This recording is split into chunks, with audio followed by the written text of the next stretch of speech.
الحمد لله رب العالمين الصلاة والسلام على خاتم النبيين وعلى آله وصحبه أجمعين أما بعد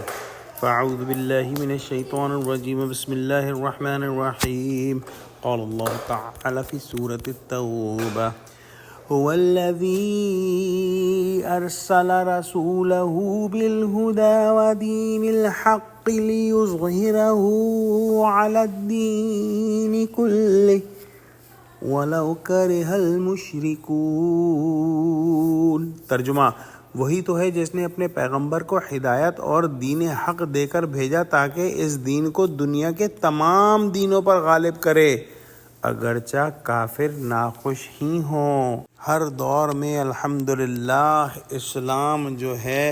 اپنی معقولیت اور اپنی حجت اور دلیل کے اعتبار سے نمایاں رہا ہے اور اس کا غلبہ رہا ہے، لیکن حکومت اور سلطنت کے اعتبار سے یہ اس وقت حاصل ہوا جب مسلمان اصول اسلام پر پوری طرح پابند ہوئے اور ایمان اور تقوی کی راہوں میں مضبوط رہے اور جہاد فی سبیل اللہ میں ثابت قدم رہے، یا پھر یہ تمام اوصاف آئندہ ہوں گے۔ بدقسمتی سے آج کے دور میں مسلمانوں کا بیشتر حصہ اور اکثریت ان اوصاف کی حامل نہیں، اور یہی وجہ ہے کہ بہت زیادہ تعداد میں ہونے کے باوجود مسلمان اور اسلام جو ہیں بالکل مغلوب ہیں۔ لیکن ایسا ہوگا اور احادیث سے یہ بات ثابت ہے کہ دین حق کا ایسا غلبہ ہوگا کہ باطل ادیان کو مغلوب کر کے بالکل صفائے ہستی سے محو کر دے گا،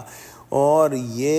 مسیح علیہ السلام کے بعد قیامت کے قریب ہوگا۔ اور اس بات کی ایک قرآنی دلیل ہم کو یہاں سے ملتی ہے کہ اللہ سبحانہ و تعالی نے محمد صلی اللہ علیہ وآلہ وسلم کو تمام انسانیت کے لیے ہدایت بنا کر بھیجا ہے، تو پھر یہ کامل ہدایت اس وقت تک ثابت نہیں ہوگی جب تک کہ دنیا کا ہر گھر اور ہر خیمہ جو ہے وہ اسلام کی روشنی سے منور نہ ہو جائے۔ اور جیسا کہ اس آیت کے اندر بیان ہوا کہ اللہ سبحانہ و تعالی نے محمد صلی اللہ علیہ وآلہ وسلم کو دین حق دے کر بھیجا ہے اور قرآن دے کر بھیجا ہے تاکہ اسلام کو تمام دینوں پر غالب فرما دے۔